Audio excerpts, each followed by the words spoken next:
It is a startling and potentially ruinous revelation for Rudolph Giuliani. Our fifth story on the countdown, there are countless what-ifs about 9/11. Hundreds of events, maybe thousands of lives, any one of which, if just altered slightly, might have preempted the attacks. But this one involves a man identified tonight as a close business associate of Mr. Giuliani's. A man accused of having harbored in, then helped 9/11 mastermind Khalid Sheikh Mohammed escape from the Gulf nation of Qatar, hours before the arrest, or that would have been affected by an FBI team. The war on terror candidate looking tonight a lot more like the ties to terror candidate. Wayne Barrett of The Village Voice reporting that Mr. Giuliani's extensive business contracts with the nation of Qatar tie him directly to the man who kept Khalid Sheikh Mohammed out of American hands. He is Abdallah bin Khaled Al Thani. He was Qatar's Islamic Affairs Minister at the time and its Interior Minister since 2001. When the FBI was hours away from closing in on Khalid Sheikh Mohammed in 1996, Al Thani, who was harboring the suspect, is widely accused of tipping him off to the FBI agent's imminent arrival, as well as giving him 20 blank passports. Former CIA case officer Robert Baer says he did so with the blessing and probably the direct orders of this man, the Emir of Qatar. You may remember Sheikh Hamad bin Khalifa Al Thani from his trip to New York City during the 9/11 aftermath, offering to make a $3 million donation, most of it to go to the families of the victims. Mayor Giuliani more than glad to take that check and to serve as the Emir's personal tour guide during his visit and to be his fellow guest on the Larry King Show on CNN. That, it seems, was only the beginning of their alliance. Years after his mayoralty had ended, Mr. Giuliani was to begin a far more lucrative partnership with the government of Qatar, specifically with the Interior Ministry run by, you guessed it, the fellow member of Qatar's royal family, Abdallah Al Thani. If letting the 9/11 mastermind go were not bad enough for that man, Al Thani is also said to have hosted Osama bin Laden on 2 separate visits to his farm.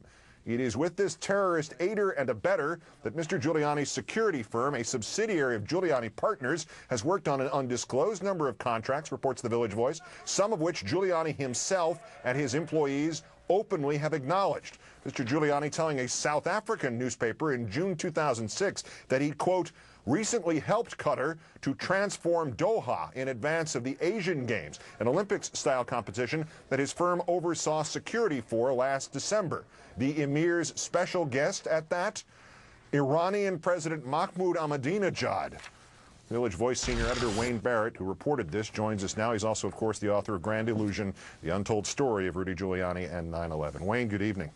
Good evening, Keith. Even if Rudy Giuliani did not know about the central role that Qatar has played as a facilitator of terrorism, if he didn't know that in October 2001, when he hosted the Emir and was his, tour guide, television pal, was there enough evidence making the case against Qatar by the time that Giuliani Partners started doing business with that country around 2005? Keith, he would have had to have been deaf, dumb, and blind not to know it, because he then, in 2005, had running his security unit 2 of the FBI agents who had been pursuing the Qatar relationship. In fact, Ali Sofan, who was the lead FBI investigator in both the Khobar Towers case and in the in the Cole case, he was the lead investigator, and in the investigation of the embassy bombings in Africa, he was the lead investigator, and a Qatar, I have a hard time with the pronunciation of it, too. but a Qatar charitable society that the Emir directed the funding of. They participated directly in the funding of the bombing of the African embassies. So if he just looked around and listened to his own staff, he would have known. But of course, if he read the newspapers, the New York Times, the LA Times, Brian Ross on ABC made major revelations about the connections between the Qatar government and the spiriting off of Khalid Sheikh Mohammed in 1996. The 9/11 Commission made references to it. The state reports, the Department of State reports on the country of Qatar alluded right up to 2004 to its protection of transnational terrorists. So there was just an overwhelming amount of evidence available to Rudy when he made the decision in 2005 to make Qatar one of his company's principal clients. So I'll give you the multiple choice here. You raised A, that he's an idiot for not knowing this. B, the other option, that he knew full well about it and the terrorism ties, didn't care because it was millions of dollars. Or C, whichever it is, doesn't make a difference because this idea of him as the terrorism candidate, as St. Rudy of 9/11, it's meaningless.